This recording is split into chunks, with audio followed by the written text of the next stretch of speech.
Halo semuanya, hari ini kita bakal bedah sebuah kisah yang luar biasa penting dan berangi dari memoir Aurelie Moiremans yang judulnya Broken Strings. Ini tuh bukan cuma cerita biasa, tapi sebuah potret nyata tentang gimana timpangnya kekuasaan dalam sebuah hubungan dan perjalanan seorang penyintas buat ngambil kembali hidupnya.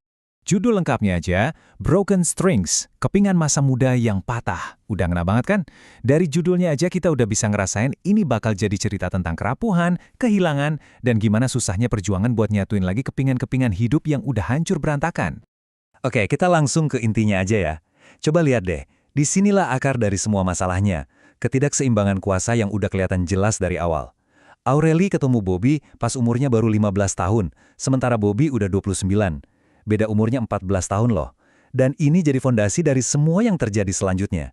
Yang puncaknya, dia dipaksa nikah pas banget di hari ulang tahunnya yang ke-18. Gila kan? Sekarang, kita mundur sedikit dulu ya ke bagian pertama, awal mula seorang bintang. Di sini, kita perlu lihat latar belakang Aurelie, biar kita paham siapa dia sebenarnya sebelum dunianya jungkir balik. Jadi, Aurelie ini lahir di Brussels. Dia digambarkan sebagai anak yang pemalu banget, pendiam, dan nurut sama orang tua. Dia juga sempat jadi korban bully karena blasteran, yang bikin kepercayaan dirinya hancur. Tapi, setelah pindah ke Indonesia, hidupnya berubah. Di umur 15 tahun, dia udah jadi model dan tulang punggung keluarga. Jadi bisa bayangin nggak seorang gadis yang sebenarnya lugu, tapi udah harus nanggung beban sebesar itu. Nah, kita masuk ke babak selanjutnya, predator menawan.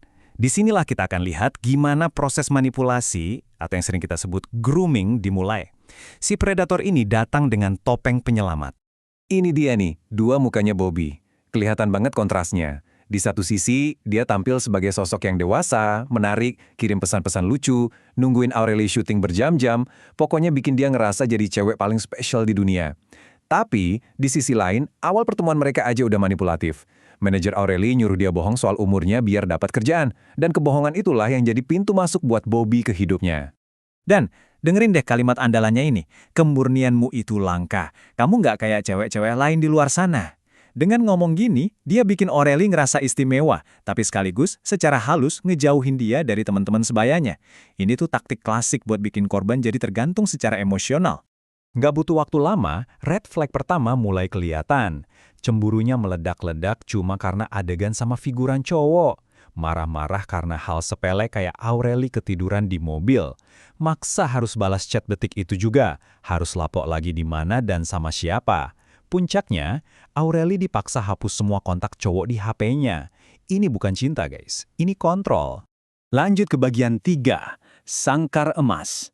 Di fase inilah, kontrol yang tadinya halus berubah jadi siklus kekerasan, isolasi, dan paksaan yang makin hari makin mencekik Aurelie.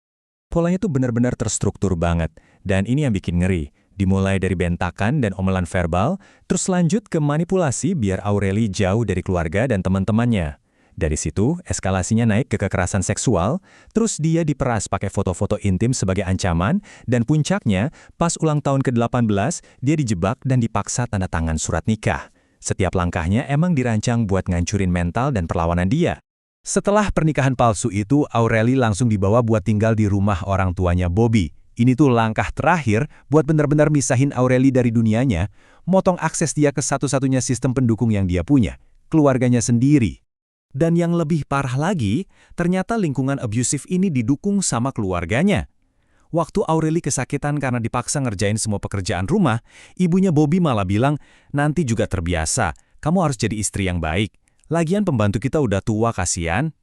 Ini nunjukin betapa dalamnya dia terjebak di sebuah sistem yang sama sekali nggak ngasih dia ruang buat napas. Nah, sekarang kita sampai di titik baliknya. Ini adalah momen-momen krusial yang akhirnya mulai ngebuka mata dan ngebangkitin lagi keinginan Aurelie buat bebas. Pemicunya tuh datang dari tempat-tempat yang gak terduga. Ada komen dari orang asing di internet yang sadar kalau Aurelie kelihatan menderita. Terus, ironisnya, kemunafikan Bobby sendiri waktu dia ngehujat artis lain yang lakuin kekerasan. Keberanian Aurelie buat nanya, emang bedanya kamu sama dia apa? Jadi titik penting. Meskipun pertanyaan itu harus dia bayar mahal dengan kekerasan fisik yang makin parah. Tapi mungkin momen paling jelek itu justru datang waktu dia lagi di mall. Dia ngelihat seekor monyet di dalam kandang. Dan di mata hewan malang itu, dia ngelihat pantulan dirinya sendiri. Terkurung, nggak berdaya, dan kehilangan semua kebebasannya. Metafora ini benar-benar nyadarin dia soal kondisinya yang sebenarnya. Dan inilah dia, telepon yang mengubah segalanya. Sebuah panggilan dari ibunya ngebawa satu informasi krusial.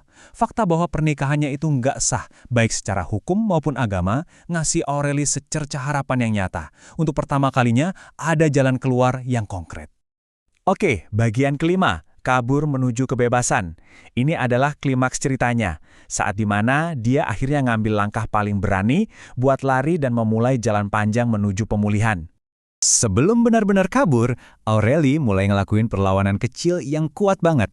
Dia sengaja nggak nutupin lagi luka-luka lebam di lengannya waktu lagi di lokasi syuting. Ini tuh kayak sinyal tanpa suara ke dunia luar bahwa dia nggak baik-baik aja dan dia udah capek sembunyi. Dan proses kaburnya sendiri tuh, wah bener-bener kayak di film, tegang banget. Setelah satu lagi ledakan kekerasan, dia akhirnya nekat ngelapor ke ibunya Bobby. Di tengah kekacauan itu, pas perhatian Bobby lagi kepecah, Aureli manfaatin kesempatan emas itu buat nelpon orang tuanya. Dan momen di mana orang tuanya jemput dia, itulah akhir dari mimpi buruk panjangnya. Dan akhirnya kita sampai di bagian terakhir, suara seorang penyintas. Di sini kita lihat gimana Aureli mengubah semua trauma yang dia alami jadi kekuatan buat ngebantu orang lain yang mungkin ada di situasi yang sama. Penting banget buat kita semua tahu kalau di Indonesia ada payung hukumnya. Seperti yang bisa kalian lihat, pemerasan atau blackmail itu diatur di UU ITE dan hukumannya serius. Sama juga kayak kekerasan dalam rumah tangga atau KDRT. Tahu hak-hak kita kayak gini tuh langkah pertama buat ngelindungin diri sendiri dan orang di sekitar kita. Dan ini yang paling krusial ya, bantuan itu ada. Kalau kamu atau orang yang kamu kenal butuh pertolongan, ada layanan sahabat perempuan dan anak atau SAPA di nomor 129, atau bisa juga lewat WhatsApp di nomor yang ada di layar. Tolong simpan nomor ini karena ini bisa jadi penyelamat hidup seseorang. Bertahun-tahun setelahnya, Aureli akhirnya menemukan cinta lagi dengan pasangan yang menghargainya.